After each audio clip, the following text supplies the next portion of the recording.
Literatura y café con Fanny Roxy, Esther Paredes, Gerardo María Giraldo Pérez, Juliana García Mora, Mauricio Sánchez Ruiz, Melissa Rodríguez, Oscar Díaz y Ariel Domtruz en la producción audiovisual y dirección.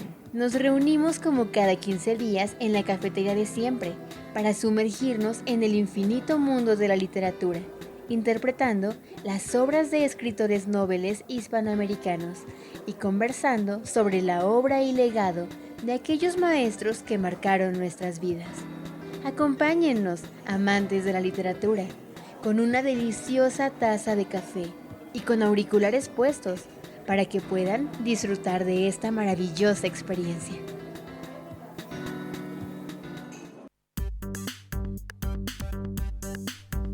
Hola amantes de la literatura. Hoy en nuestra cápsula temática, Melissa y Juliana nos hablarán de un tema muy sonado por estos días, que por supuesto no podía pasar desapercibido en el mundo de la literatura. Tendremos una sorpresa musical con Daniel Yamamoto desde México, al estilo de rock clásico, y tendremos la participación de la escritora española Magdalena Barret.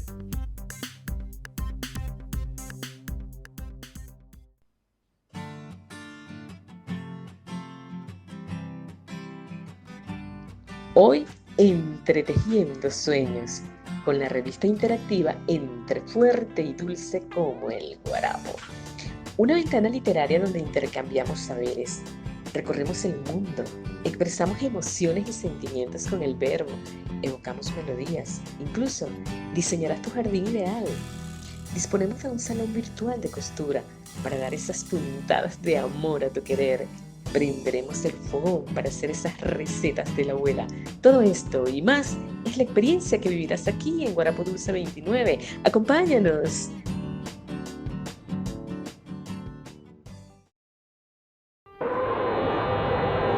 Nos están reportando que en la torre central están lanzando rayos láser. Son unas máquinas enormes. Están invadiendo la ciudad y son ovnis. ¿Qué? No es posible. Ya están emitiendo una señal. Quieren comunicarnos algo. En el mes del OVNI, Literatura y Café presenta OVNIs en la literatura. OVNI es el acrónimo de Objeto Volador No Identificado, que a su vez proviene del término en inglés UFO, Unidentified Flying Object. Se refiere a un objeto volador imposible de identificar por el observador y que continúa siendo desconocido incluso después de ser investigado. El 2 de julio es el Día Mundial del OVNI, fecha que se celebra desde el año 2001 con ocasión de un evento ocurrido el 2 de julio, pero de 1947, cuando, según dicen, un objeto desconocido impactó contra un rancho de Nuevo México. Y aunque en ese entonces el ejército estadounidense declaró que era un globo meteorológico convencional, a finales de los años 70 algunas personas empezaron a afirmar que en realidad el artefacto era una nave extraterrestre. ¿Realidad o ficción?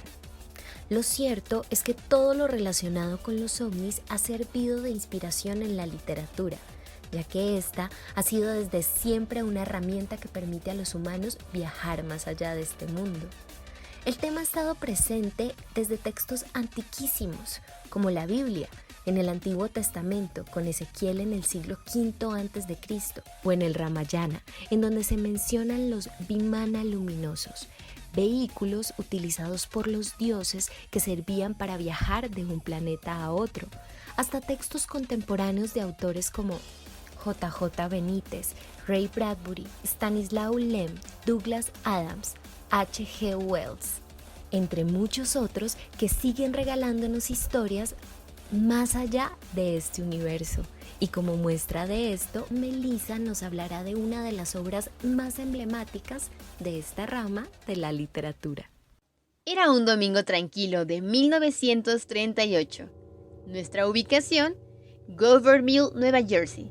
Día 30 de octubre.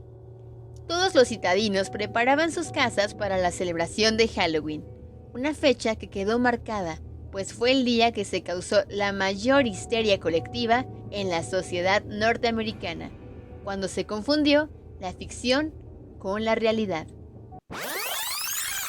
Me estoy adelantando mucho, así que daremos un breve contexto para imaginar la situación. Sí, era Halloween.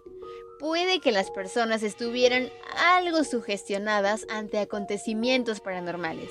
Algunos otros estarían tranquilos como cualquier otro día, pero el detonante estrella fue la radio. Así es, aquel aparato novedoso de los años 30 que mantenía a todos atentos, sintonizando las noticias, programas radiofónicos, deportes, entre otros.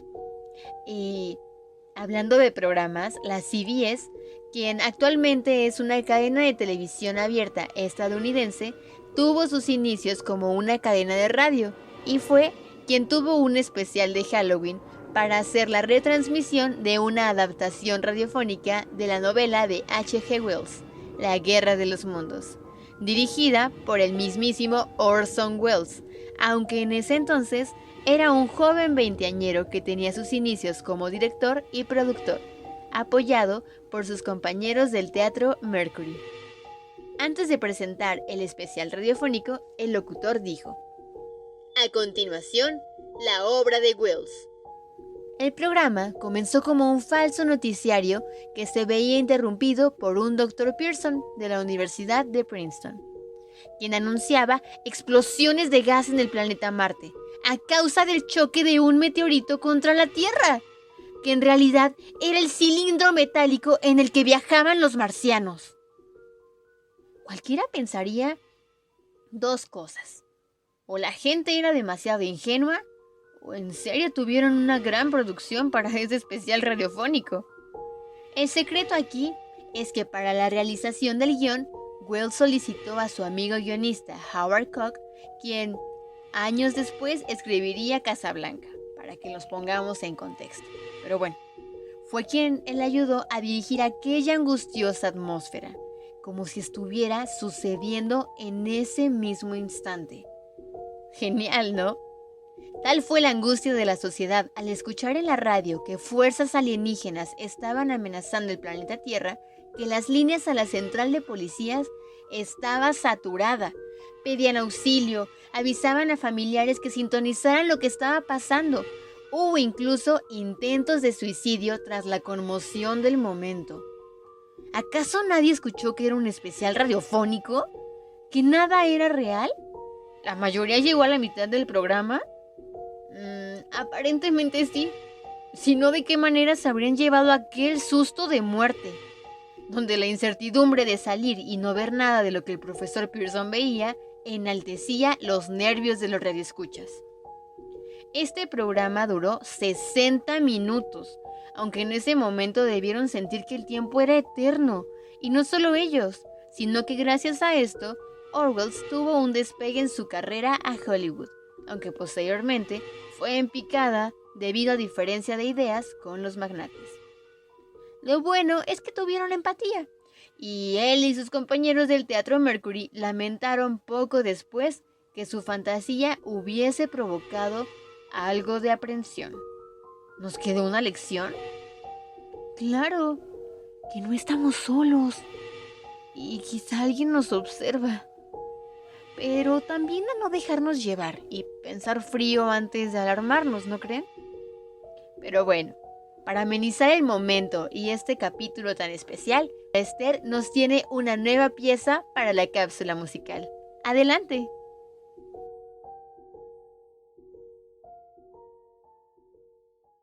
Esta es la cápsula musical con el tema Acércate, de Daniel Yamamoto.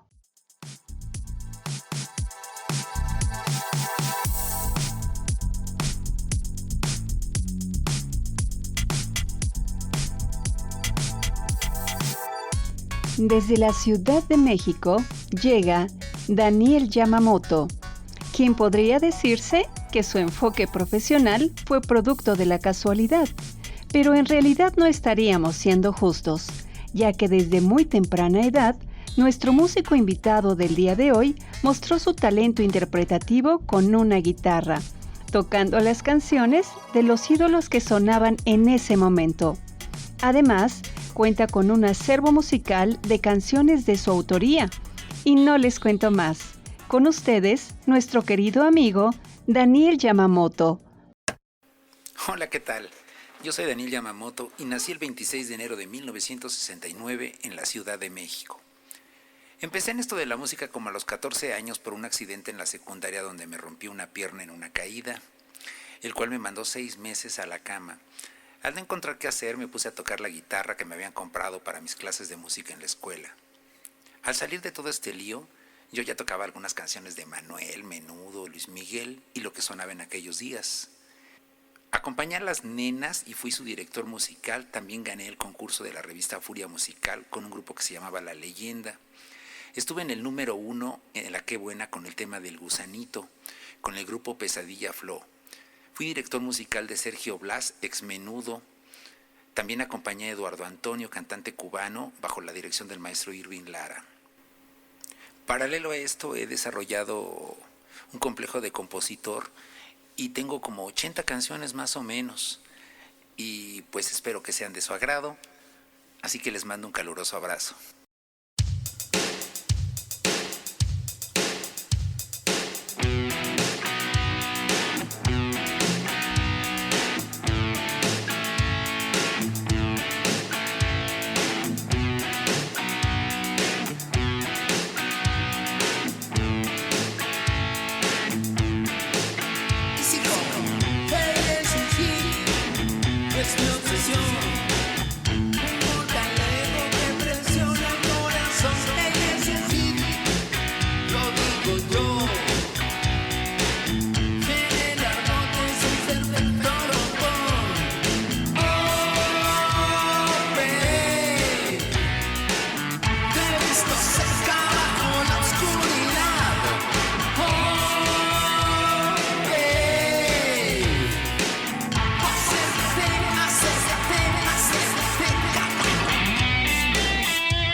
Escuchábamos a Daniel Ontiveros Yamamoto desde México.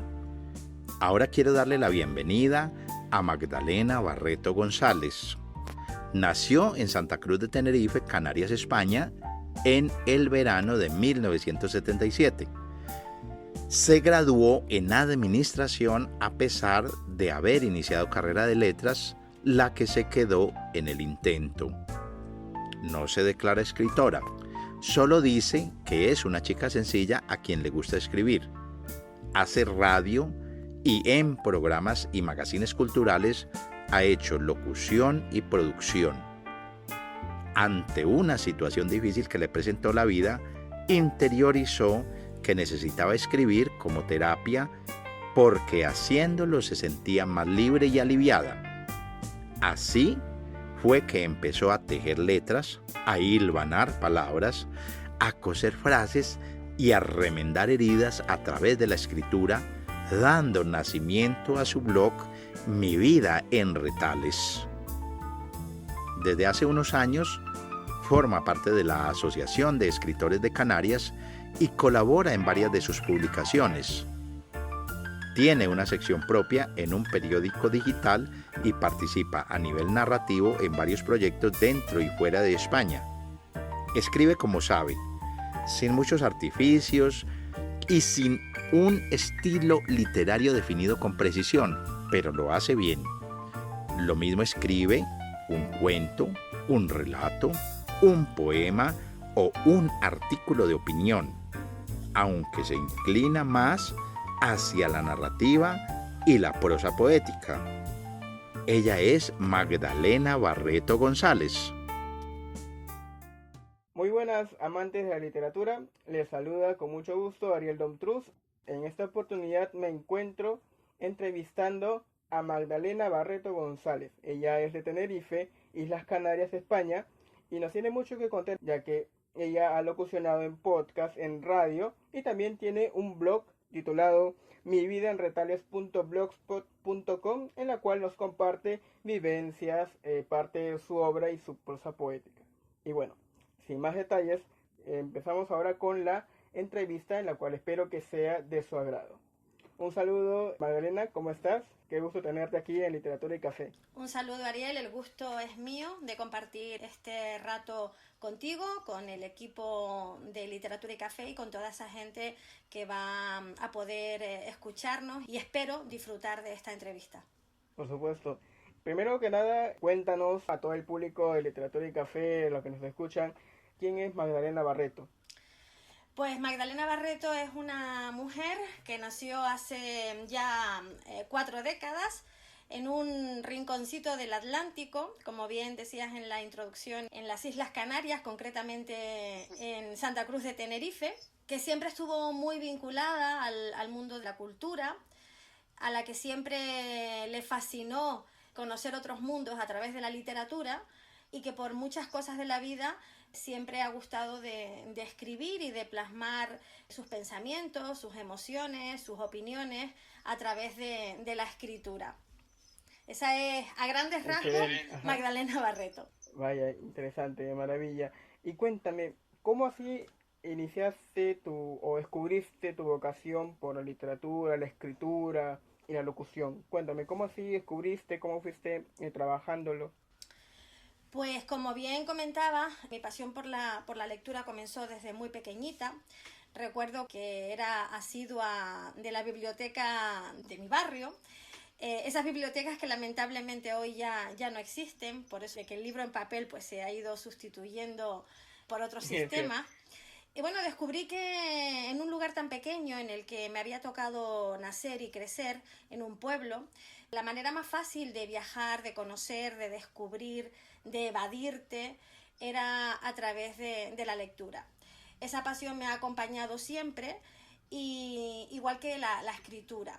Desde muy pequeña era la típica niña que conservaba y que mantenía su diario personal, con esos primeros amores, con esas primeras sensaciones que plasmabas y casi que clandestinamente guardabas en un cajón para que nadie descubriera lo que pasaba por esa cabecita de una niña, ¿no? Y por ese corazoncito que comenzaba a despertar al mundo. Aún conservo esos diarios de mi adolescencia, y es curioso ver cómo uno va evolucionando, cómo a través de esas páginas siempre recuerdas quién fuiste, de dónde vienes, qué sentías, y bueno, y también pues cómo evoluciona a nivel gramatical, a nivel caligráfico, en fin. Y luego, bueno, pues aparte de esos diarios, lo típico, empiezas un poco a sacar muchas sensaciones a medida que vas creciendo, sensaciones, frustraciones, sueños, y los vas plasmando sin darte cuenta en diferentes papeles que vas guardando, hasta que llegó un momento complicado ya en mi vida adulta, en el que me di cuenta de que la mejor terapia para mí, para superar ciertas circunstancias, era la de escribir. Utilicé la escritura como una manera de sanarme a mí misma, y a partir de ahí pues me acerqué poquito a poquito a la escritura un poco más abierta al mundo, ¿no? Más directa a mostrar quién soy, cómo escribo y lo que siento cuando lo hago. Así comencé a escribir y así nació, como bien decías tú en la introducción, mi blog, Mi Vida en Retales. ¿Por qué Mi Vida en Retales? Bueno, pues porque pienso que cada página en blanco a la que me enfrentaba era un retal de mi vida, un pedazo, un fragmento de lo que me sucedía en ese instante. Mucha gente me ha preguntado, Ariel, que si solamente escribo sobre sentimientos. Y con respecto a eso tengo que decir que escribo sobre sentimientos porque cuando uno escribe lo que lleva dentro, pues es como más espontáneo, es más directo, es un estilo muy personal, poco criticable, porque cada uno puede expresarse como considere oportuno. Pero es cierto que me gusta escribir otro tipo de cosas, quizá no tanto en el blog, sino pues a través de otros sistemas y de otros medios que me han brindado la oportunidad. He escrito sobre política durante varios años, que trabajé llevando un gabinete de prensa. He escrito artículos de opinión, aunque no me gusta mucho opinar, porque creo que las opiniones a veces levantan grandes ampollas y hay que tener muchísima preparación para opinar sobre ciertos temas. Por eso, de alguna manera, el escribir desde dentro me provoca más libertad a la hora de expresarme, de ser yo misma. Sí, es cierto. Y me quedo, de hecho, con esa parte en la que tú me comentas sobre cómo es que empiezas a escribir. O sea, empezar desde lo catárquico y lo que son las reflexiones internas, ¿no? De las anécdotas. Entonces, es como ahí que nace ese talento por la escritura. Y de hecho, te hacen el clavo al decir de que, por ejemplo, ahora la literatura va más orientada al tema de lo que es un recorrido introspectivo en el cual uno plasma sobre el papel o sobre el Word, sobre el blog, un pensamiento, algo que tal vez uno recuerda. Obviamente eso ya maquillado con metáforas que se van aprendiendo poco a poco. Entonces, sí, de hecho, justamente revisando tu blog he podido encontrar ese estilo de reflexiones, de que tal vez son como una especie de fotografía. Es como que con la manera en la que tú lo describes, tus pensamientos, tus sensaciones, la manera como lo plasmas, es de una forma casi fotográfica. Es como apreciar un retrato, pero en letras, en metáforas. Y bueno, eso es la verdad que he podido observar. Y también lo que digamos que también se ve el tema de la pasión que nunca falta en tus textos, ¿no? Por ejemplo, el tema de la insinuación, el atrevimiento, el erotismo, pero siempre llevado de una manera así sutil, pero que eriza la imaginación. Lo que sí es cierto, que, como bien comentas, es que cuando alguien escribe sobre sus propias vivencias, lógicamente las revive y efectivamente plasma los detalles porque los ha vivido, no se los ha contado una tercera persona. Entonces es muy sencillo hacer una descripción de un momento exacto que hemos vivido. Es verdad que soy una mujer bastante apasionada, bastante intensa, que hablo más del desamor que del amor, porque por paradojas de la vida me inspira mucho más el desamor. Yo creo que a mucha gente le sucede lo mismo. Normalmente cuando pasamos un proceso sentimental delicado, complicado, como puede ser una ruptura, nuestra mente tiende a recordar solamente las cosas bonitas, los buenos momentos que vivimos en aquel instante, aunque quizás estamos hablando de una relación tormentosa o de una relación abocada al fracaso. Pero por ese mecanismo de autodefensa que tenemos, luego recordamos lo bueno y ahí nos llega pues ese proceso de desolación, de no aceptar que aquello terminó, aunque con el tiempo nos demos cuenta de que era lo mejor que nos podía suceder. Y bueno, como a mucha gente, pues el desamor es lo que más ha inspirado las páginas de mi blog, y el desamor es el protagonista de muchísimos de esos retales. pero también podemos encontrar en el blog pues poesías con un tono erótico, podemos encontrar poemas pues un poco que insinúan ciertos momentos, ciertos acontecimientos íntimos y profundos. Sí es verdad que no es un blog autobiográfico al 100%, porque hay muchas cosas que forman parte de mi vida, pero también me he nutrido mucho de lo que sucede a mi alrededor. Me nutro de las experiencias de la gente que me rodea, me nutro de historias que escucho en la radio. Yo soy muy de escuchar radio, de escuchar podcast, y es algo que además he retomado en los últimos tiempos y que me ha encantado retomar, porque las nuevas tecnologías, en este caso por ejemplo el móvil y las nuevas aplicaciones, me han hecho perder un poco de vista lo que es la radio, ¿no? Y en los últimos meses he podido recuperar esa pasión por escuchar.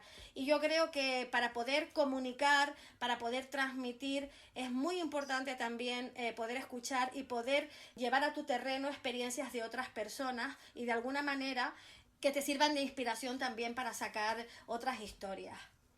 Sí, me gusta mucho lo que dices de poder exteriorizar ese dolor, ese desengaño, tal vez que uno vive en una experiencia, lo de una ruptura. Yo creo que tal vez eso podría ayudar mucho como una terapia, ¿no? De hecho, justamente lo mencionabas, digamos, es una parte del arte, que es la terapia, la cual uno puede plasmar o convertir en algo bello tal vez los retazos de cada uno, ¿no? Digamos que las ruinas de lo que quedan de algo que hubo, que floreció y que pues ya no da más, y convertirlo en algo tan bello como lo es la poesía, la prosa poética, lo que es la literatura y los cuentos, ¿no? Entonces es bastante, de verdad, encomiable, ¿no? Cómo es que aplicas todo eso en la manera de escribir. Y sí, de hecho, justamente encontraba yo en tu blog algunas entradas, algunos artículos sobre, por ejemplo, lo que es el beso, ¿no? Y lo plasmas también de un modo, como una especie de opinión, porque no solamente lo mencionas de una perspectiva tuya, sino que, por ejemplo, defines según la RAE, lo defines también los tipos, y obviamente eso da a entender que hay una investigación. Entonces, claro, también es lo que es importante,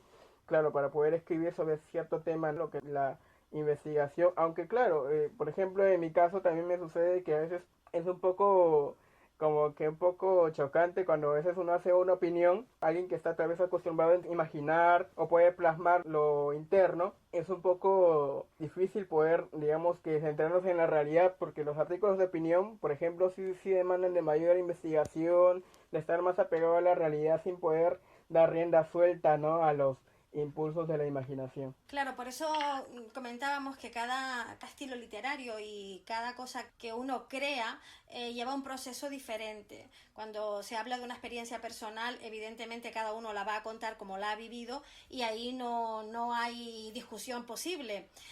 Si hablamos de un tema que todos podemos manejar y del que todos podemos opinar, pues lo correcto desde mi punto de vista es hacer también un pequeño proceso de investigación, de indagación, sobre todo pues para intentar utilizar términos correctos, términos adecuados, lo cual no significa que lo que nosotros creamos tenga que ser del agrado de todo el mundo, pero sí que por lo menos a la hora de manifestarnos sepamos y tengamos conocimiento del tema sobre el que hablamos.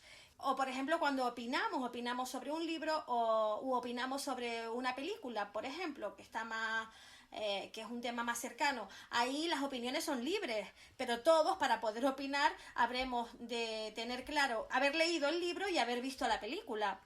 Por eso, dependiendo de lo que cada uno escriba, en el terreno literario, pues el procedimiento es uno u otro. Lo que no podemos hacer es hacer una crítica de una película que no hemos visto, hacer un resumen de un libro que no hemos leído y contar una experiencia que no hemos vivido. Claro, exactamente. Es algo que de lo cual se suele pecar en redes, ¿no? A veces se ve que la gente a veces comenta de algo y lanza piedras contra algo, pero en realidad nunca lo ha visto. O sea, nunca lo ha visto, nunca lo ha experimentado, y es como que, ¿de qué va a hablar? Y es preciso citar ahorita a este intelectual peruano que ya pasó a mejor vida, Marco Aurelio de Negri, quien decía: quien no ha investigado no tiene derecho a opinar.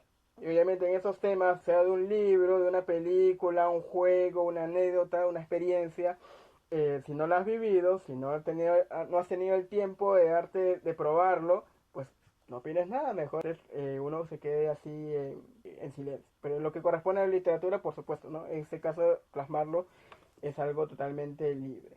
¿Y qué opinas acerca de la literatura contemporánea, ¿no? Revisando a través de los nuevos escritores que ahorita, digamos, ha habido una especie de boom, que gracias a lo que es la cuarentena, que si bien es cierto, ha sido algo trágico, ¿no? Porque obviamente se ha dado por el tema de esto de la pandemia por COVID-19, pero se ha visto de que, pese a que ha sido un tema de reflexión, un poco de tristeza, porque ha habido, ¿no?, casos en los cuales ha provocado cierta desesperación, ansiedad en las personas, ha habido un sector en la cual ha despertado sus talentos, esa parte que tal vez lo tenía escondido por el trabajo, por las ocupaciones académicas en la cuarentena, lo ha plasmado y le ha dado el tiempo, ¿no? Entonces, de hecho, eso ha provocado que haya revistas, ahora haya espacios de difusión literaria o de artes en general, podcast también hay de difusión literaria, entonces es posible ahora poder acceder a lo que es el nuevo talento literario, ¿no? De cómo es que ahora escriben las personas, es mucho más asequible. Bueno, hablando de lo que ha sido esta pandemia, esta crisis sanitaria, yo creo que el arte, en cualquiera de sus manifestaciones, siempre va a ser una tabla salvavidas para la sociedad. De hecho, las pruebas están, como bien dices, en que han surgido muchísimos más movimientos y muchísimos más canales para transmitir el arte en cualquiera de sus variantes, porque en el fondo todos, absolutamente todos, tenemos algo dentro de nosotros. Unos escriben mejor, otros cantan mejor, otros componen, otros pintan, o sea, todos llevamos un artista dentro.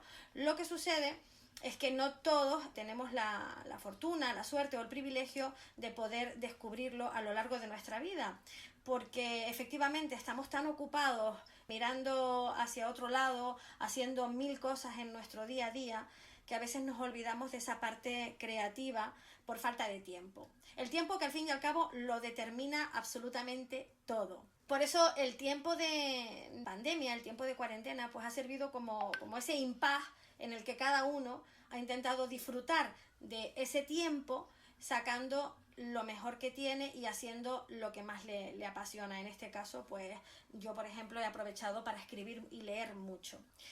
En cuanto a la literatura contemporánea, de la que me preguntas también, yo creo que estamos en un momento en el que la tecnología ha revolucionado absolutamente la literatura. Al margen de que la literatura contemporánea nos ha ofrecido la posibilidad de, voy a decir inventar, pero no es la palabra adecuada, muchísimos otros géneros literarios, porque, bueno, pues hemos perdido esos formalismos, hemos perdido ese lenguaje rimbombante de las épocas anteriores a la Segunda Guerra Mundial. Justo después, más o menos hablamos de que a partir de 1940 es lo que se considera como literatura contemporánea. Y al alejarnos de ese estilo tan barroco, tan renacentista, pues yo creo que la literatura ha abierto un amplio abanico de posibilidades a nuevas generaciones, y además es una literatura bastante más social, bastante más reivindicativa, es una literatura más cercana, que aborda temas cotidianos, política, desigualdad de género, bueno, pues por ejemplo, temas, no sé, de discriminación en cualquier ámbito, ética, moral, terrorismo, guerra. Es una literatura como más actual, ¿no?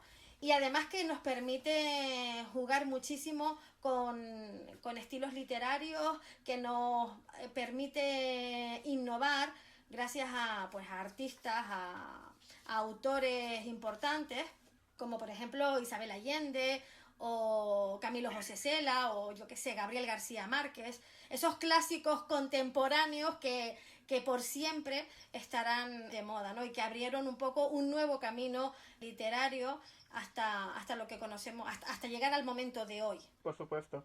Y de hecho, claro, justamente a partir de la Segunda Guerra Mundial es que se producen estos movimientos de vanguardia, ¿no? En las artes generales, por ejemplo, el surrealismo, por ejemplo, lo que es el arte abstracto, la abstracción de lo figurativo. Ya no vemos mucho, ¿no? Eso, la figura, los cuerpos desnudos, sino vemos recorridos, pinceladas libres, pero vemos que es una especie de protesta. Es que el arte, como mencionas, desde la Segunda Guerra Mundial ha sido ya orientado a la rebeldía, ¿no? A lo ideal, aunque si bien es cierto, desde siempre ha sido un instrumento de protesta, digamos que ha sido el punto de quiebre o de mayor rebeldía desde la Segunda Guerra Mundial y hasta ahora. Por ejemplo, ahora vemos que hay literatura orientada, por ejemplo, a protestas sociales, que hablan sobre, no sé, persecuciones, golpes de Estado, ¿no? Entonces vemos de que hay ese compromiso social tanto en lo que corresponde a cuentos, ¿no? Y otros tipos de arte, como en cine incluso,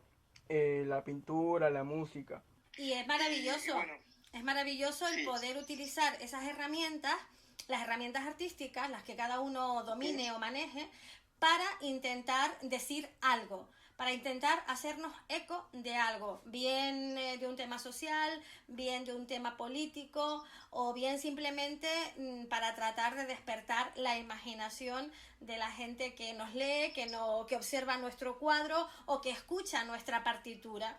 Por supuesto. Y justamente algo que se me ocurre es que, ¿no? Y me gustaría saber tu opinión, por supuesto, es, ¿tú crees de que lo que corresponde a la difusión de estas artes, ¿no? Vamos a centrarnos ahora en la literatura, por supuesto. Lo que corresponde a la difusión literaria, ¿no? Vemos ahora recitales, presentaciones de libros.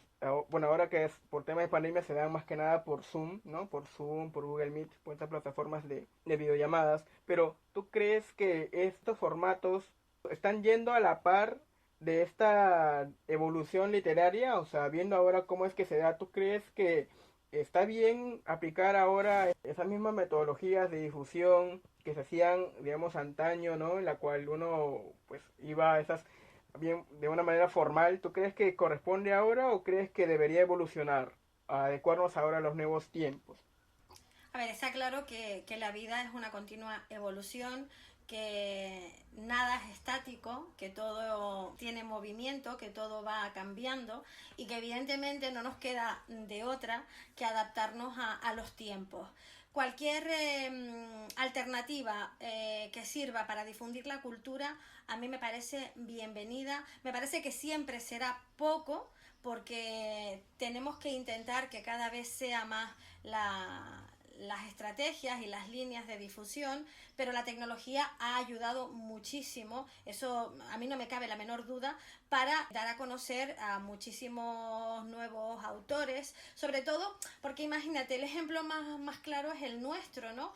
Que alguien de Latinoamérica pueda saber que en las Islas Canarias hay una chica que se llama Magdalena Barreto y que tiene un blog que se llama Mi Vida en Retales, pues eso es maravilloso. Y eso lo hemos conseguido gracias a la tecnología. Quizá de otra manera, pues muchos autores seguirían hoy por hoy en la sombra, ¿no? Así que yo creo que que la tecnología ha hecho mucho daño en algunos campos, evidentemente, porque estamos en la era de la comunicación y en algunos casos nos comunicamos menos que nunca, pero a nivel de difusión, pues sin duda es un instrumento, es una herramienta fantástica. Por supuesto, de hecho, ahora el tema de la globalización difundida o promovida por los avances tecnológicos, la Internet ha generado toda esta situación en la cual, por ejemplo, como mencionas tú, ¿no? O sea, de no ser por la tecnología, los avances, no hubiera sido posible que yo te esté entrevistando en ese momento y que conociéramos así a escritores de otras partes. Exacto, y sin olvidarnos que además, gracias a la tecnología, hoy por hoy, muchísimos escritores noveles han podido hacer realidad su sueño de tener un libro con su nombre entre sus manos. Al margen de que sea una buena literatura o una literatura mala o regular, eso ya es según criterios. Sí es cierto que Internet nos ha permitido pues tener al alcance de nuestra mano un montón de plataformas con las que autopublicar, editoriales que nos facilitan muchísimo el trabajo y que podemos consultar cada día y en cualquier minuto. Entonces, claro, por eso también es verdad que yo no salgo de mi asombro cuando a veces digo, madre mía, pero si es que mi vecino publicó un libro. y yo sin saber que le gustaba escribir o yo sin saber que escribía, ¿no? Claro. Porque hoy en día absolutamente todo el mundo puede publicar. Luego ya, pues la cuestión de cuántas ediciones estamos hablando. Ya eso es otra cuestión distinta, ¿no? Eso es otra cuestión. Pero bueno, que la tecnología nos ha acercado también mucho a las editoriales, a la autopublicación, cosa que hace unos años era impensable. Así es. Sí, de hecho, antes era mucho más difícil. Por ejemplo, uno tenía que tocar las puertas de las editoriales, llevar el modelo de tu obra y esperar los resultados, a ver si te respondían en la carta de que si en verdad si estaba bien o si faltaba cosas que corregir, ¿no? Si te la aprobaban o te la rechazaban. Ahora tenemos revistas, las cuales también obviamente algunos cuentan con una especie de jurado, una especie de correctores que verifican si es que la obra es apta y la obra tiene algunas cosas que corregir también. Y justamente lo que mencionabas, de que tiene que ir todo a la par, o sea, a la par, todo es un cambio permanente, ¿no? Nada se queda de manera estática, ya ahora mucho más, cambiamos a cada instante. Un mes estamos haciendo una actividad A, pero el mes siguiente ya estamos haciendo una actividad B. Entonces es cuestión de adaptarse y que estas plataformas de difusión o de promoción o estos eventos de literatura puedan adquirir, tal vez salir un poco de su zona de confort, porque a veces uno menciona a estos temas literarios como algo pues sacramental o algo que formal en la cual no puede como que salir de su carácter serio, pero yo pienso que para poder llegar al público, ¿no? Que está más orientado a lo que es el entretenimiento, ¿no? Ahora un público más que nada está orientado a eso, a entretenerse. Entonces es, digamos, que vital adaptarse a ellos, tratar de poder así conquistarlos y digamos que ofrecerle las bondades, lo que es la literatura a través de la lectura o a través de los audiolibros que también por ahora pululan, ¿no? en las redes sociales o en YouTube o en Spotify. Exactamente. Hombre, también hay que tener en cuenta que todo esto tiene su gran parte positiva, pero también es verdad que no cualquiera puede publicar un libro por el hecho de tener a su alcance los recursos y los medios necesarios para hacerlo, que estamos hablando también de un tema serio, que es un trabajo que al fin y al cabo no se trata de publicar cualquier cosa, se trata de intentar que la literatura siempre conserve y mantenga cierta calidad en la forma, en la estructura y bueno, aprovechar los recursos que tenemos, pero no mirar hacia otro lado y olvidarnos del fondo y de la forma. Es cierto, estoy totalmente de acuerdo contigo, porque claro, ¿no? Esto más que nada corresponde a, digamos que a veces una persona, ¿no? Por el hecho de creerse que tiene talento de escribir, empieza a escribir diferentes cosas, a veces no repara en los detalles o simplemente escribe por impulso, porque se le da por escribir, pero tal vez nunca o no tiene, digamos, acostumbrado a leer o averiguar nuevas fuentes y se queda un poco estancado en un estilo. O a veces uno aprovecha estas convocatorias literarias, envía sus obras a revistas, podcasts y sucede aquí que, ¿no? También un tema de filtro de la calidad. O sea, está bien poder tener el talento, pero también es lograr un contenido de calidad que pueda ser de buen gusto. Porque es como, a ver, digamos que mencionándolo en una especie así, en un ámbito musical, por así decirlo, si yo toco un piano y si toco todas las teclas de una manera desordenada, no quiere decir que es música, ¿no? Obviamente se precisa para hacer música, tiene que tener melodía, armonía y ritmo. Entonces, en este caso de la literatura va lo mismo. Es un poco también el compromiso de las editoriales, de los blogs, de las revistas, de los podcasts, poder tener ese compromiso de si se quiere potenciar e impulsar la literatura moderna contemporánea, se tiene que tener esos criterios de calidad y no hacer o no inflar una burbuja en torno al escritor Nobel, siendo permisivos, porque al final, o sea, si es que sucede eso, va a llegar a un punto en el cual se va a encontrar con escritores que ya son de una talla, no son como que de primera línea, entonces va a encontrarse perdido ante ellos, porque obviamente va a carecer de los recursos que ellos sí poseen. Claro, yo hago esa puntualización porque, por ejemplo, en distintos foros y en distintas páginas de escritores, yo veo a muchísima gente muy joven, adolescentes que piden consejos, que incluso comparten, ¿no?, algunos de sus textos porque están escribiendo una novela. Y claro, yo a veces pues me pongo a leer porque ahora vamos a hablar de la importancia de la lectura también. Yo me pongo a leerlos y no salgo de mi asombro cuando leo muchísimas ideas que están completamente descoordinadas, pero sobre todo leo que no hay una estructura, que no se respeta la gramática, que los signos de puntuación brillan por su ausencia. Entonces, claro, no podemos pensar tampoco que porque tengo todas las herramientas, yo mañana voy a publicar un libro y ya está. No podemos tender a una literatura de poca calidad, no. Y ojo que yo no me considero crítica literaria, válgame Dios, que no tengo la formación necesaria para poder opinar sobre grandes autores, pero como usuaria como ratón de biblioteca, por decirlo de alguna manera, sí que creo que nos hemos olvidado de que tenemos que construir unas bases y que tenemos que tener unos pilares mínimos para poder desarrollar nuestro talento literario, y que no es fácil, que estamos en continuo proceso de aprendizaje, que la lectura es el soporte fundamental para poder fomentar nuestra propia creatividad, sobre todo porque nos enseña absolutamente todo, nos enseña estilos de otros autores, nos enseña vocabulario, nos enseña gramática, nos enseña la estructura pues de lo que puede ser una novela, ¿no? Que luego todo es un poco subjetivo y que cada uno lógicamente pone su sello, que es lo que lo hace diferente de otro autor, por supuesto, pero que tenemos que empezar por las bases. Sobre todo lo digo para la gente más joven. Hoy, sin ir más lejos, hice una pequeña corrección de un texto de un chaval de Argentina. Su idea era una muy buena idea, pero no tenía ningún conocimiento de lo que era algo tan básico como la puntuación. Y sí, estamos de acuerdo en que hay correctores literarios, en que hay un equipo humano que está en el backstage para ayudarnos a la hora de publicar nuestras obras.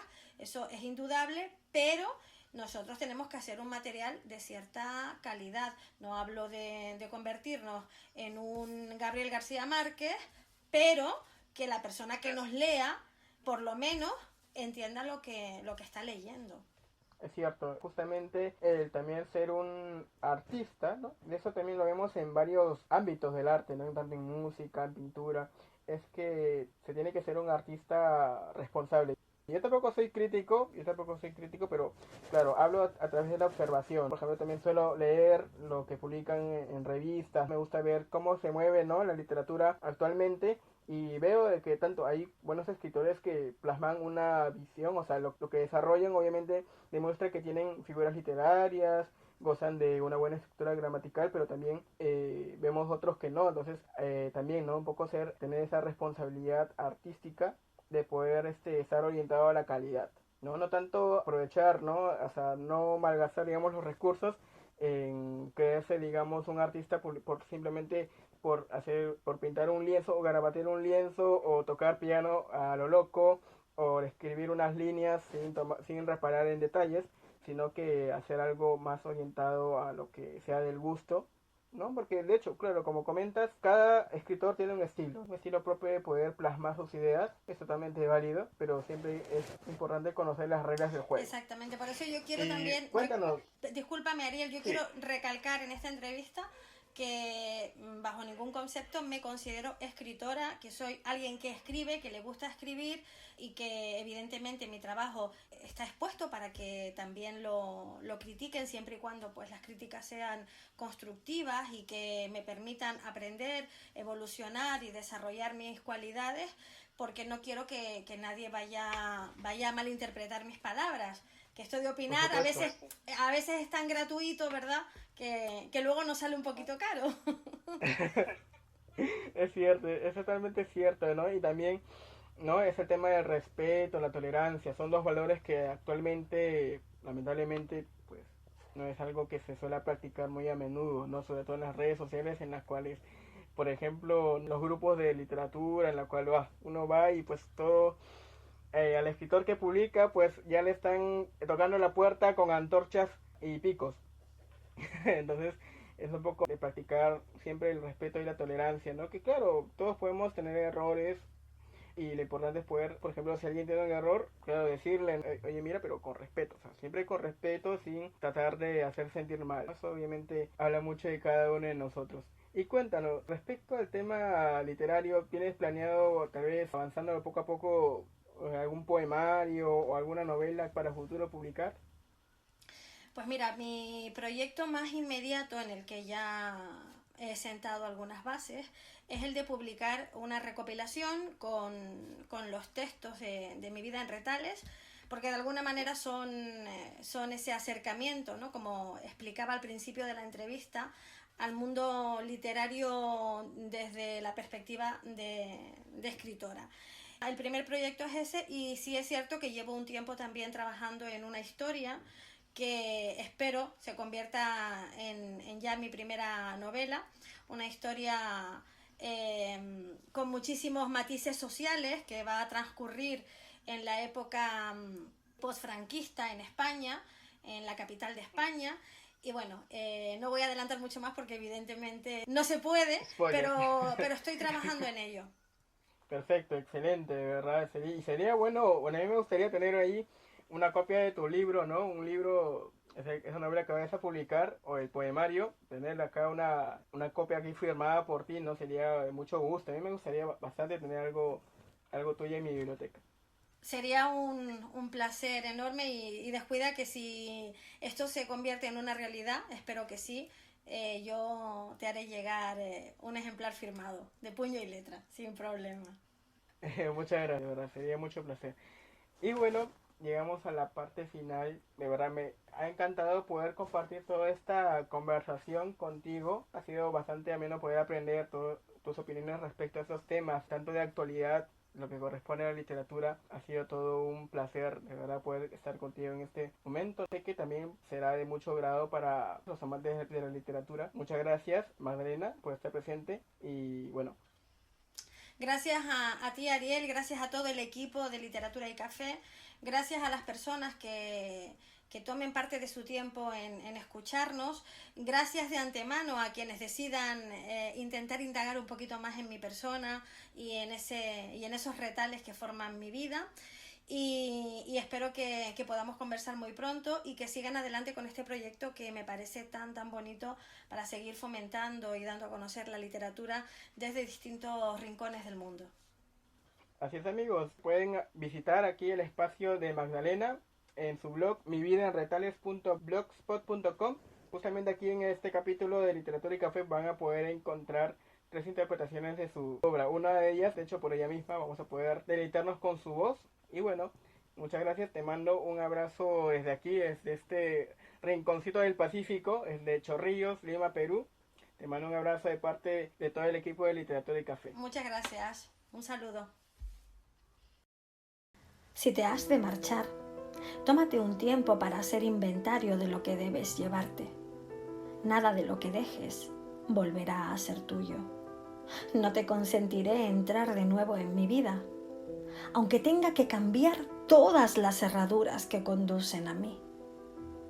Si te has de marchar, calcula el espacio disponible en tu equipaje para que guardes cada una de las mentiras que inventabas, los te quiero que fingías, las fotos de nuestros viajes y las cartas que te escribí. Si te has de marchar, tómate tu tiempo para que no te olvides de nada, porque nada será suficientemente importante para dejarte volver.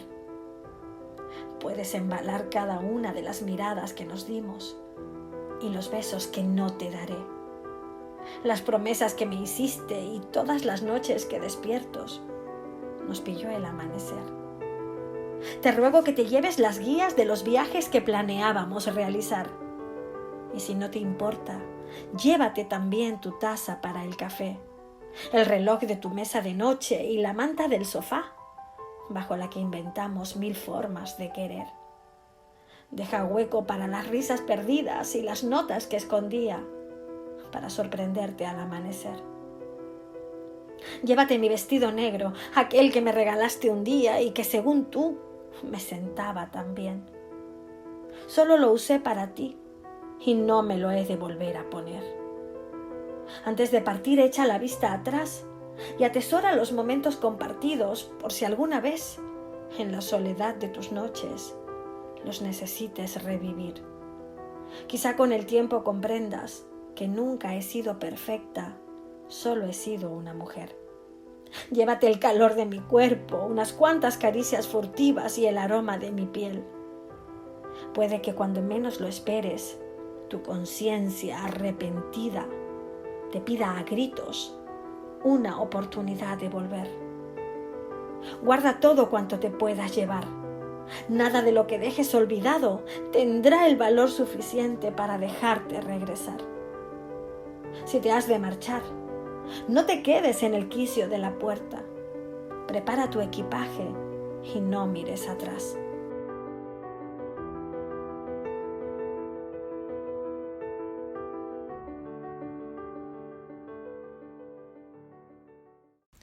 No regresó.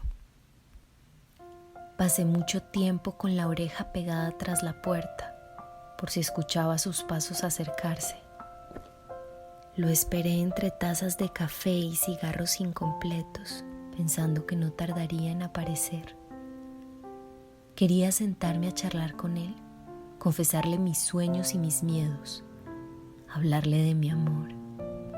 No podía quedarme dormida por si en el último momento decidía regresar.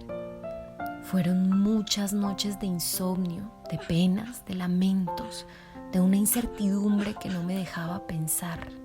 Traté inútilmente de ordenar mis pensamientos, de desilvanar mi presente para empezar a tejer mi futuro. Descosí los momentos tristes que no quería volver a recordar y abrí las costuras de los muchos silencios que quedaron en el aire. Zurcí las palabras rotas que no fuimos capaces de decir y cerré con cremalleras los instantes más felices. Di 1000 vueltas en la cama desenmarañando preguntas, bordé pensamientos nuevos e hilvané ilusiones futuras. Le puse botones al pasado y dibujé patrones de futuro, pero él no regresó. Y entre hilos de colores, agujas, botones y tijeras, el alba entró por la ventana y yo me rendí ante el amor. Con mis manos cansadas y sin fuerzas, recogí los retales de mi vida esparcidos por la habitación. Nunca regresó.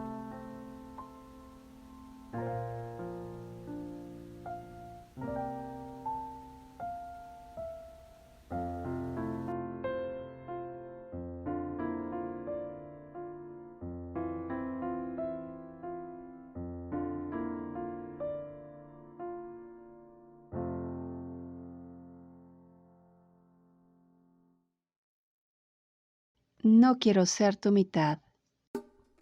No quiero ser tu mitad. Quiero ser tu complemento.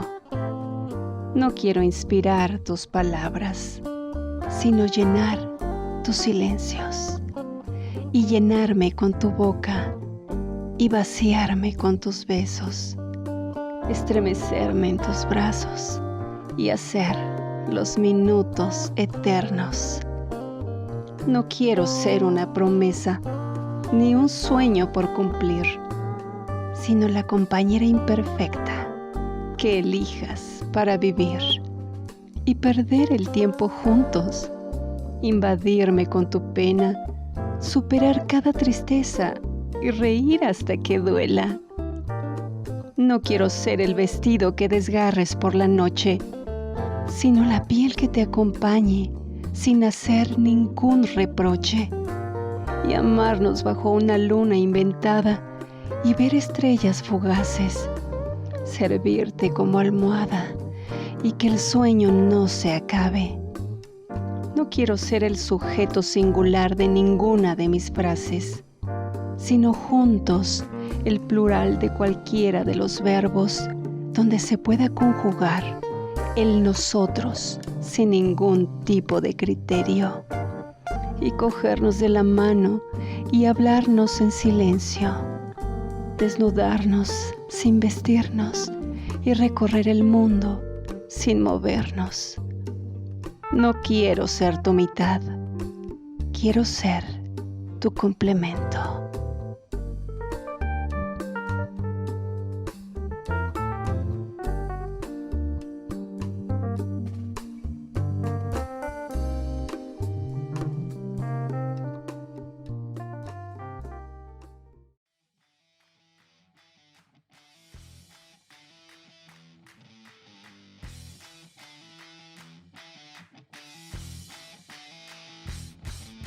Esto ha sido todo por el capítulo de hoy. Nos despedimos, no sin antes recordarles que esta semana empieza la recta final de nuestra Copa América Literaria, del cual los autores finalistas son Claudia Lars, Julio Ramón Ribeiro y Gabriel García Márquez. No se olviden de seguirnos en Instagram como Literatura y Café para poder votar a través de nuestras historias por tu autor favorito. Les recordamos que estamos en YouTube y Facebook como Radio Poesía. Síganos, suscríbase y déjanos tus comentarios. Muchas gracias por acompañarnos. Hasta la próxima. Esto fue Literatura y Café. Literatura y Café. Un espacio para los amantes de la literatura.